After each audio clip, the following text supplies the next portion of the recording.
showed me a good example during my recent visit to New Delhi. This organization has proved how effective small-scale solutions can be and how they can be extended all over India within a short time span. Thousands of pay-and-use public toilet cum bath complexes and more than 1 million pour-flush latrines in private houses have been built and are maintained, and they are used by more than 10 million people every day. By doing so, Sulabh has restored human dignity of and given a new future to thousands of untouchables.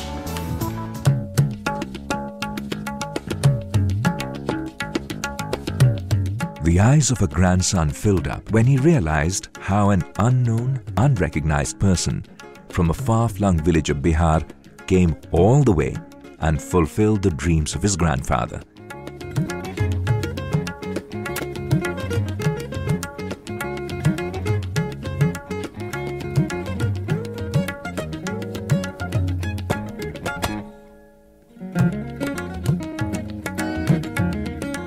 This film is dedicated to the zeal with which an ordinary man can perform an extraordinary task. Perhaps it is the story of the world's biggest non-violent movement, and it shows that if there is a conviction for peace, then even hearts and the world can be won.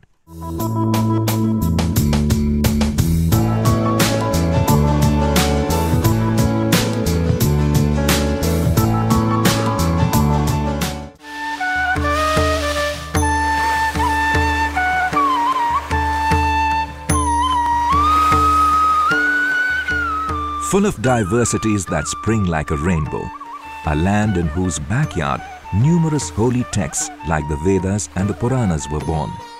The country of rishis and munis, a storehouse of knowledge, a land rich in scenic beauty and culture. It is not without reason that India is termed the land of the deities. But in this society that has prospered in the lap of unique and divine powers, something was happening somewhere that is definitely not worthy of respect in a civilized society.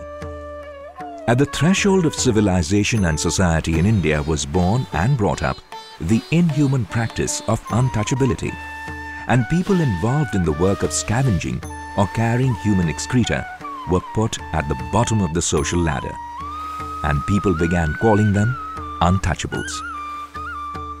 An ancient text, Narad Samhita, makes a mention of how India then was divided into 15 castes, and at the bottom were put the hapless scavengers, who were then referred to as Chandals or Antyaj.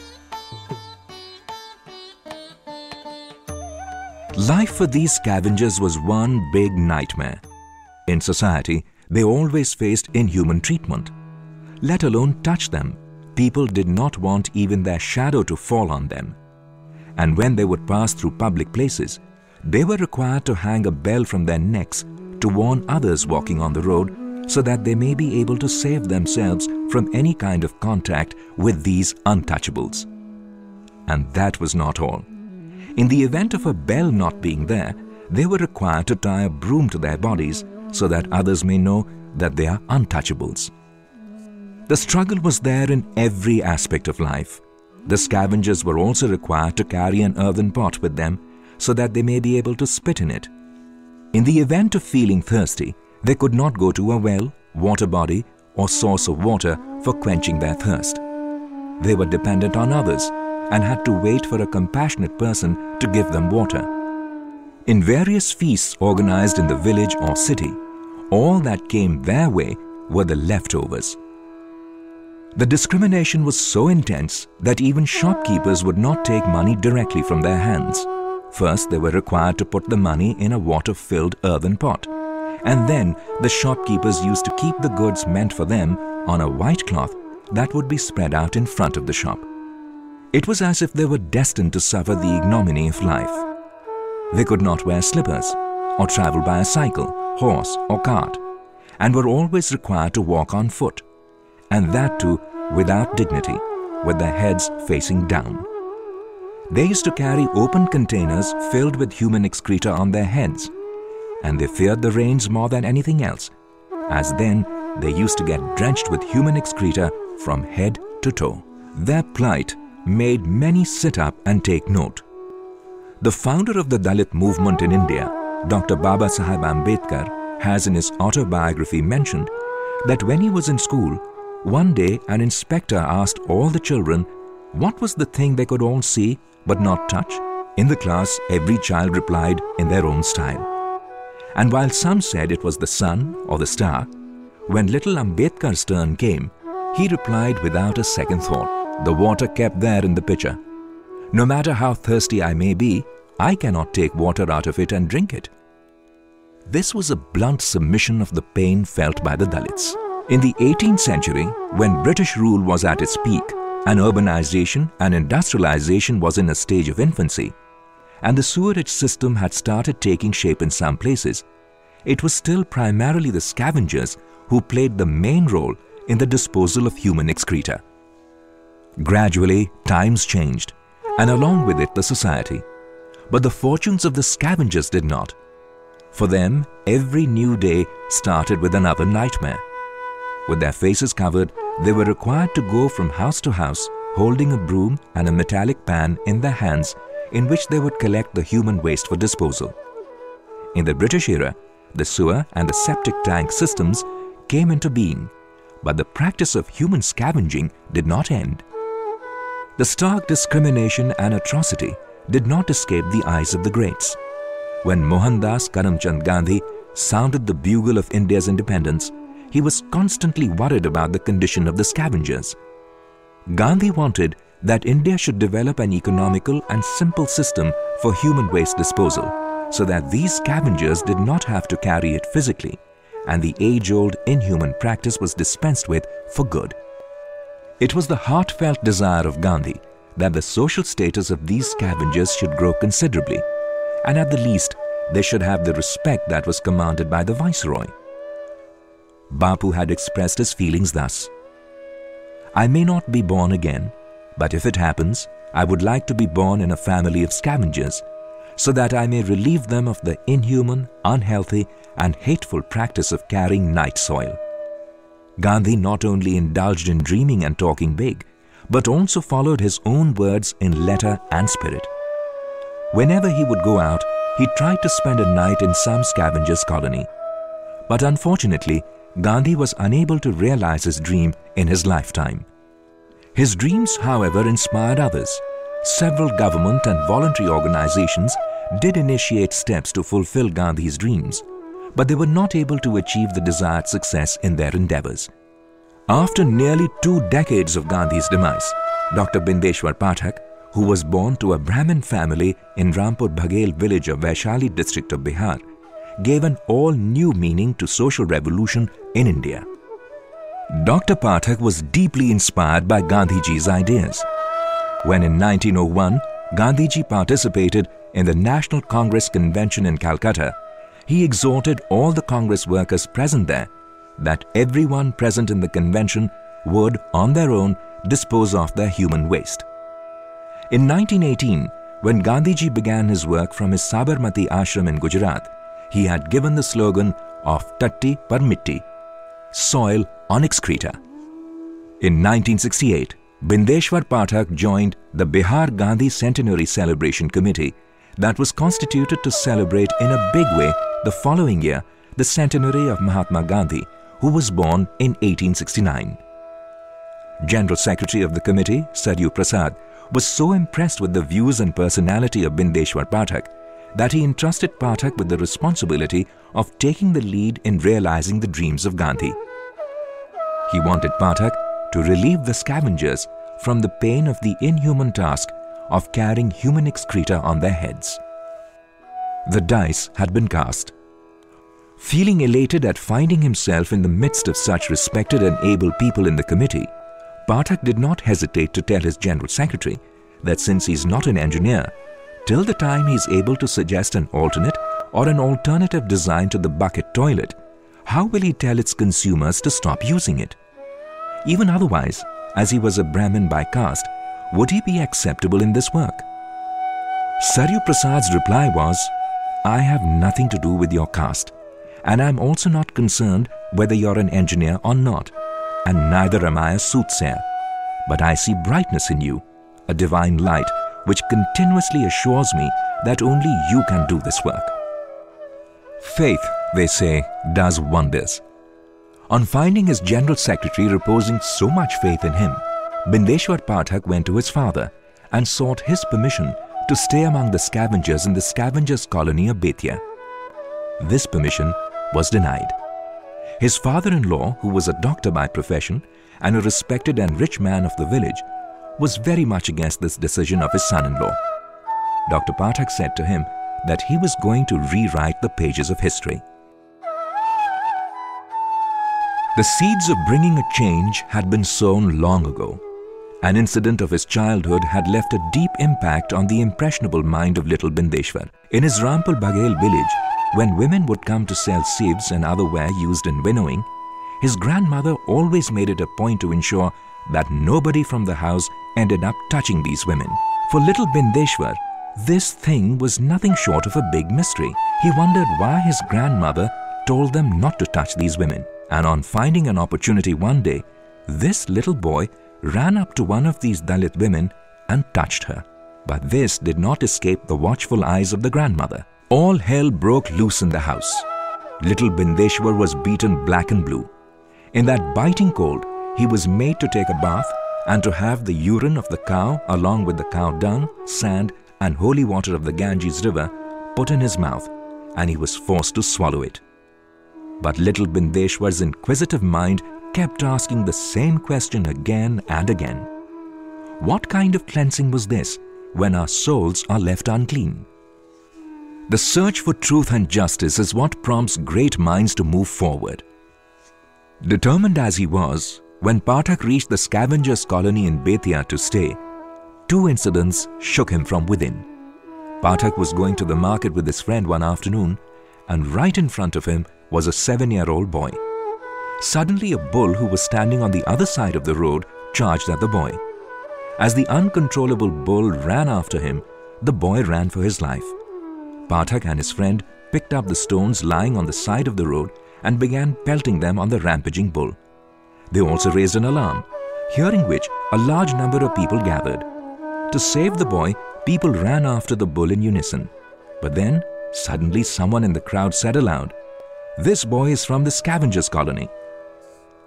At this, it was as if everyone froze in their position. By then, the bull had attacked and injured the boy. Pathak and his friend took the injured boy to the hospital, but he succumbed to his injuries. Pathak says this incident left a deep impression on his mind. But the encounters with truth did not stop there. In the house opposite the one in which Dr. Pathak was staying in the scavengers' colony, a marriage had taken place and a newlywed woman had just come. The thatched house had been decorated for the occasion with a lot of colorful buntings and paper strips. It had also been given a fresh coat of paint. There was a lot of celebration and fanfare and a big feast. But the next morning, he was woken up by a shrill cry. As Dr. Pathak ran towards the same house, he found the bride's mother-in-law holding her head by the hair and her husband handing her over a broom and pan in her hands. The bride's mother-in-law and husband wanted that the newlywed woman should go to various houses holding the broom and pan in hand and cleaning their toilets with her bare hands. But this was not acceptable to the bride, and she was cursing her new family and her fate while praying to her mother-in-law and husband for mercy. As many as 49 years have passed since this episode, but Dr. Pathak still feels as if the incident took place only yesterday. He has still not forgotten that cry of the woman. Perhaps that was the cry of a million other women like her as well.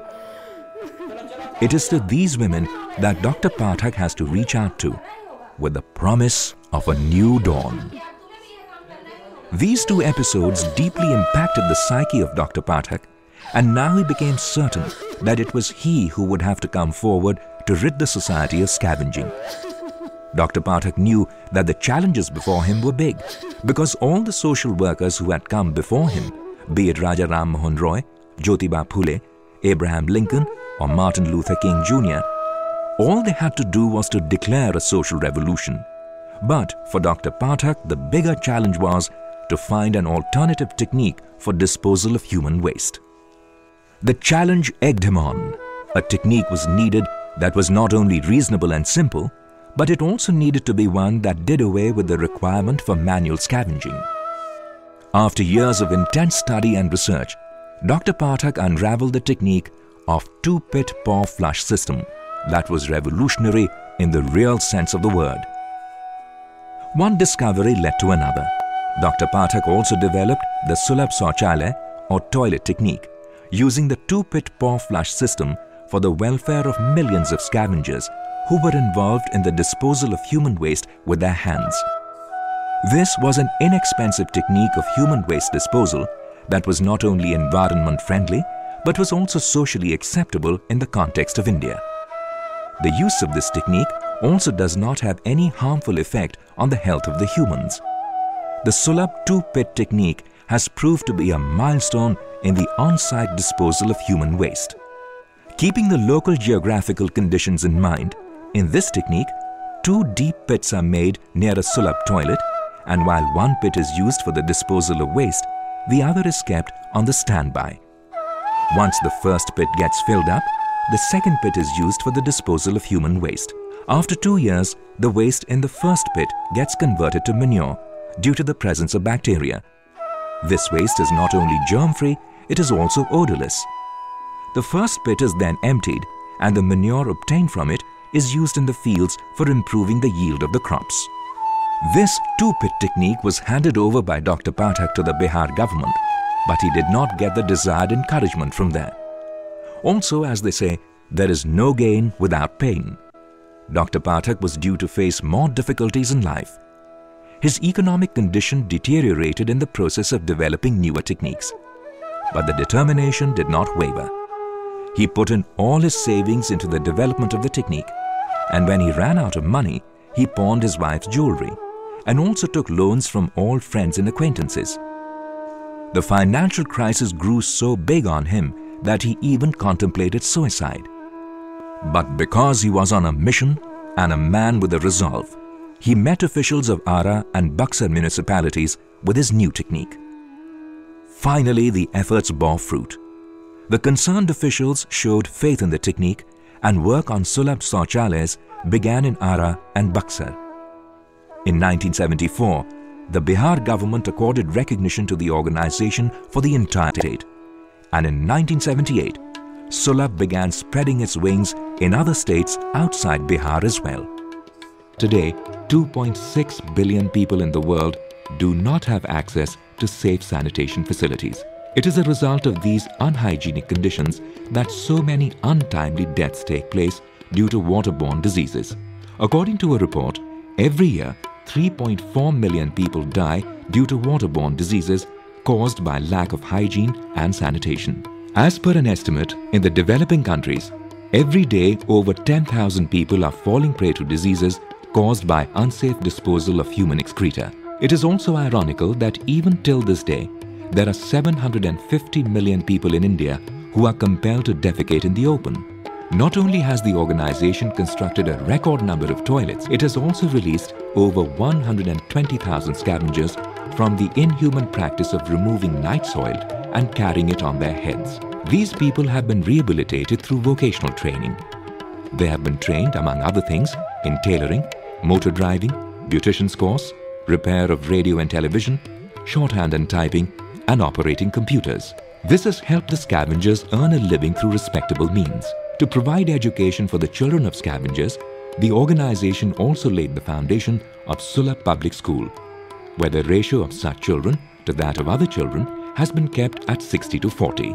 Sulabh has not only confined itself to the conceptualization, development and exhibition of this technology, but on a practical level, it has also demonstrated the technology through construction of Sulabh toilets. It is also to the credit of Sulabh that it has constructed 1.2 million toilets in individual houses and over 7,000 public or community toilets all over the country on a pay-and-use basis. Every day in India, over 10 million people are now availing the facilities of the Sulabh toilets. The biogas digester developed by Sulabh can be connected straight to the pipe taking out the waste from the toilets. the human waste thus collected in the digester is made to decompose, and the biogas produced by it is collected in a gas chamber and put to various uses. At the same time, the human waste and the other wastewater is collected in the outlet chamber as per the Sulabh set technique. And then, this water is pumped to a tank on the upper level of the system.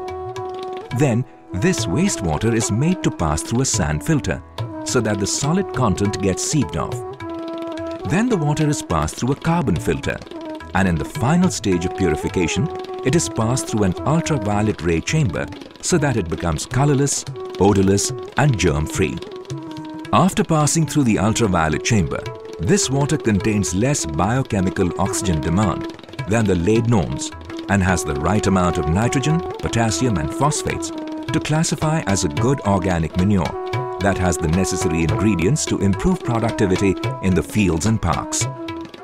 And this water can even be released into the life-giving rivers, as it is completely safe for such disposal.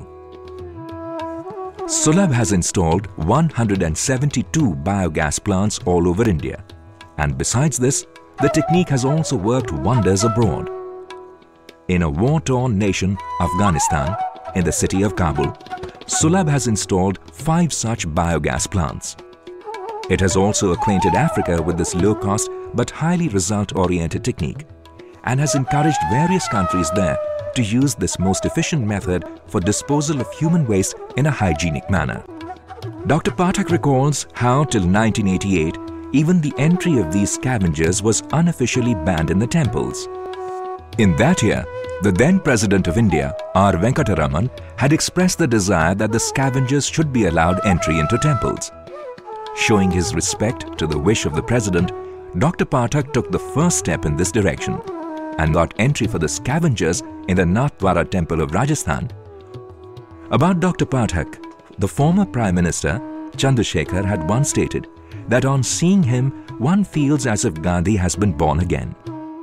Barely 170 kilometers from India's capital city of Delhi, in the state of Rajasthan, there is a small town, Alwar. It is a historic city steeped in culture and tradition, and there are several famous stories associated with it in the annals of history. Alwar wakes up very early in the morning.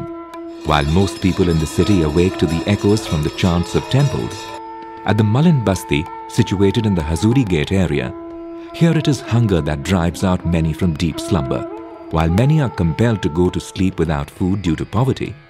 For others, it is a matter of making ends meet on a daily basis. So, a new day brings with it a new struggle. But in this very Malin Basti, there is Usha and many other women like her, for whom the meaning of life has completely changed. There was a time when they would venture out with a broom and a metallic pan in their hands before sunrise, fearing that with the first rays of sunshine, their identity would be revealed. Life held no promise, as they had no identity or human face, and moved from house to house, indulging in the demeaning practice of cleaning the night soil. In fact, most women in the Basti had resigned themselves to this life of abject misery. They often had to use their bare hands for removing the human waste from toilets. Then, they had to carry the pans laden with human excreta on their heads. They often had to walk long distances to dispose of the filth that weighed heavy on their body and soul alike. Usually, they also had to put up a brave face while tackling the pigs that crowded the dumping sites. But the fruits of their labor would always be meager. Not only was the remuneration insufficient for them to lead a decent life, the work also made them untouchables. People would even stay away from their shadows. And till this day, these women who clean the mess created by others are ironically called scavengers. Consequently, these women used to curse their fate. But then one day, something happened which they had not anticipated even in their wildest dreams. 28 women like Usha, Lalita, Lakshmi, Nanda, Rekha and Rani found a messiah in the founder of the Sulabh movement. Under a pilot project, Sulabh set up a Nai Disha Center in the Lajpat Nagar area of Alwar on 28 April 2003 to bring women out of the age-old practice of scavenging and to rehabilitate them through education and training in vocational skills. For the volunteers of Sulabh, bringing these women to the Nai Disha Center was not an easy task, as they were the main earning members of their families. Many of these women had been forced into this family trade at a very young age, And after marriage, for most of them, it was like a part of their daily life.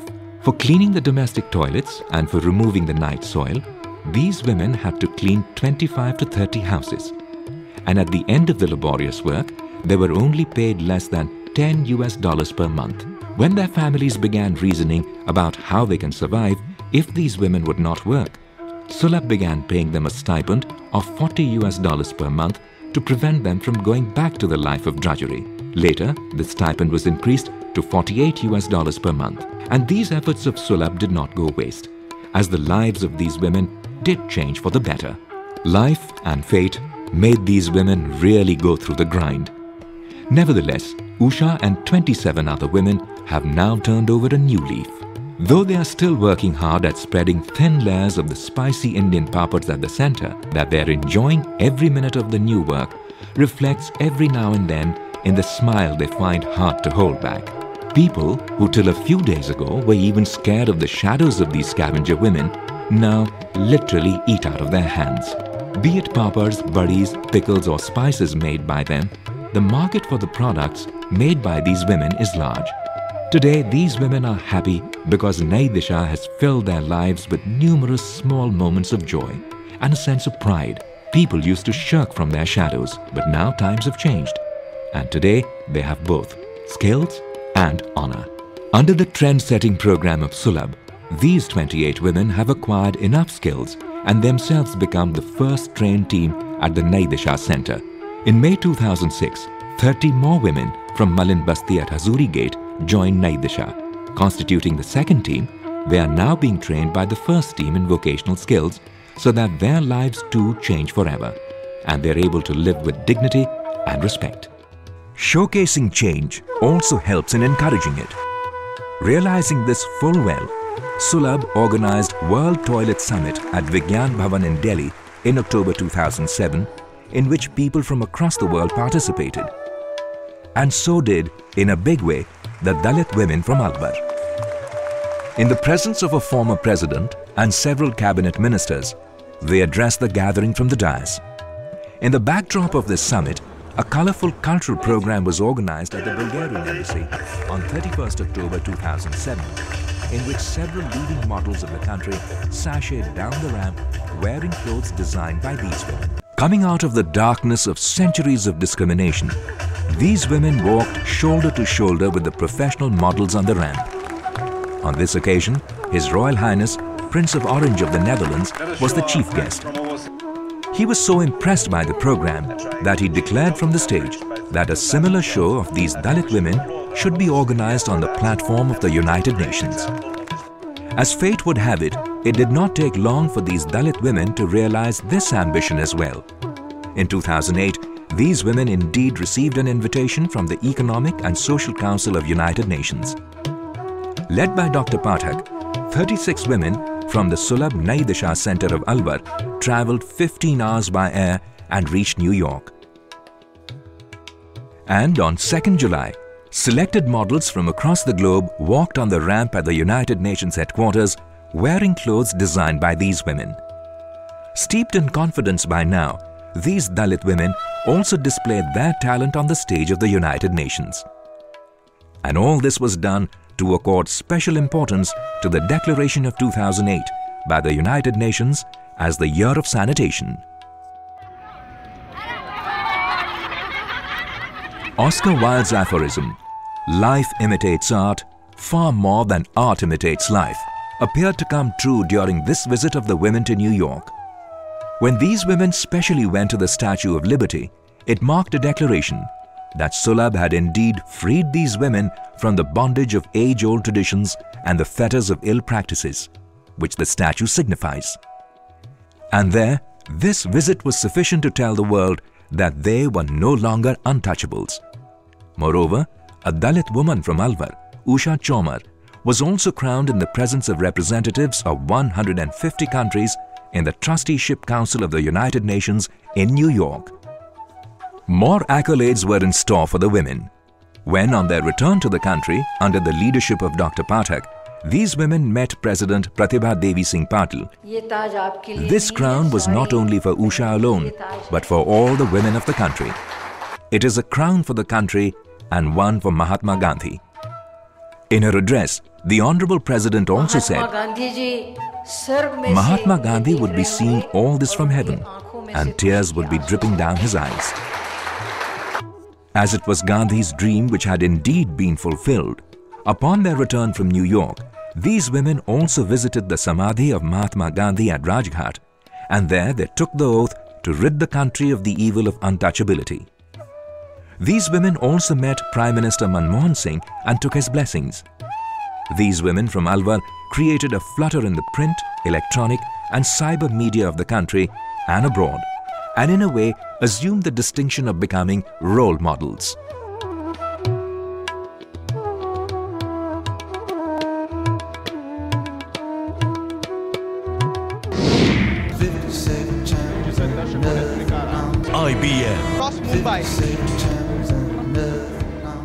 The Sulabh Shauchalaya movement started all the way back in 1974. Dr. Bindeshwar Pathak came up with his concept of Sulabh Shauchalaya. Sari designed by a former sanitation worker. जब मटक मटक कर चलेंगी तो उसका एक video जरूर बनाइएगा। महिलाओं की जिंदगी बदल दी। निचले तबके से ताल्लुक रखने वाली इन मॉडल्स ने न्यूयॉर्क में धूम मचा दी। The Sulabh movement was set up to help rehabilitate scavengers into a new way of life. And with the support from President, निचले तबके की कामयाबी बदलाव के संकेत दे रही है। आपका सपना पूरा हुआ। कोशिश है सुलभ इंटरनेशनल की। बदल गई उनकी दुनिया।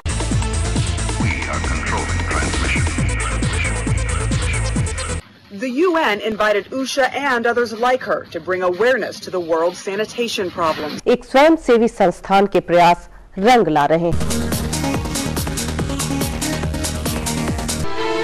To purify myself, I was crying.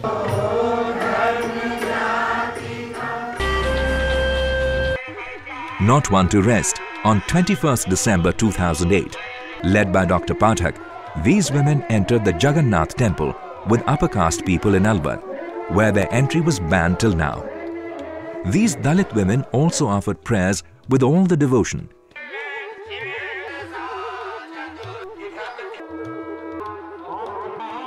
And then they had food with upper caste people in the Hazuri Gate area. Definitely, this was the biggest declaration of a social revolution in the 5,000 years old history of India. The sky met the earth. On 5th January 2009, Gandhiji's grandson, Professor Rajmohan Gandhi, visited the Sulabh complex in New Delhi along with 18 students of Illinois University. Completely spellbound, they saw the complex and then had food with the Dalit women from Alwar. In his address, Rajmohan Gandhi said on 2 occasions he felt absolutely in awe. One, when he first saw the Taj Mahal, and now, when he has seen Sulabh. Inspired by Dr. Pathak and Sulabh, he thus summed up his views. I am the son of Gandhi's son, but Dr. Pathak is the son of his soul. If I and Dr. Pathak were to meet Gandhi at the same time, I'm sure he would first call Dr. Pathak to him, because he has fulfilled Mahatma Gandhi's dream. Today, many countries have adopted the Sulabh technique. A peaceful movement that has transformed the image of India is now getting acclaim globally. In Afghanistan's Kabul city, Sulabh toilets are functioning successfully. In collaboration with UN Habitat, Sulabh International Social Service Organization had imparted training to the engineers, planners and administrators from 14 African countries, namely Ethiopia, Mozambique, Uganda, Cameroon, Burkina Faso, Kenya, Nigeria, Senegal, Ghana, Zambia, Tanzania, Cote d'Ivoire, Mali and Rwanda in the year 2005 and 2006 in the technology and methodology of Sulabh. And a memorandum of understanding has already been signed with the Ethiopian government, and process of implementing the projects in Tajikistan, Madagascar, Dominican Republic and Angola is on. The United Nations organization also agrees with the argument that if in the field of sanitation the Millennium Development Goals were to be realized on time, then the Sulabh two-pit technique would have to be spread across the world. Perhaps this is the reason that today the entire world is looking with hopeful eyes at Sulabh and the founder of this movement, Dr. Bindeshwar Pathak. For his pioneering work, Dr. Pathak has been honored with numerous prestigious awards, both within and outside India. UN Habitat and Dubai Municipality had in 2000 honored Sulabh with the Dubai International Award and stated that in environmental protection, Sulabh had the best practice. UNDP's Human Development Report on 2 occasions in 2003 and 2006 recommended to adopt Sulabh technologies and methodologies. Founder of the Sulabh movement, Dr. Bindeshwar Pathak, was conferred with one of the country's highest civilian awards, the Padma Bhushan, in 1991 by the Government of India. In 1992, he was conferred with the prestigious St. in Italy, and His Holiness Pope John Paul II gave him audience. Then in 2003, UNEP had in Beirut honored Dr. Pathak with the Global 500 Roll of Honor. In the same year, at the UN Habitat in Rio de Janeiro in Brazil, Dr. Pathak was conferred with the Scroll of Honor. The Environment and Forest Ministry of the Government of India had at a function organized in New Delhi honored the founder of Sulabh, Dr. Bindeshwar Pathak, with the Indira Gandhi Environment Award.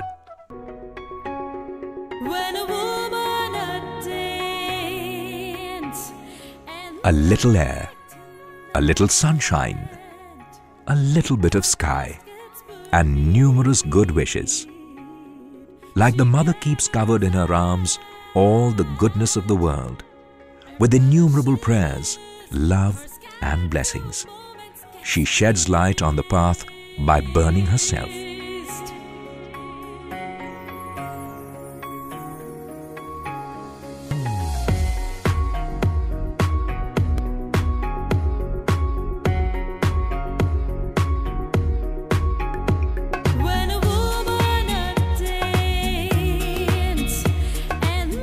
So is the continuation of Dr. Pathak's personal endeavour, Sulabh, equally essential for the creation of a new world.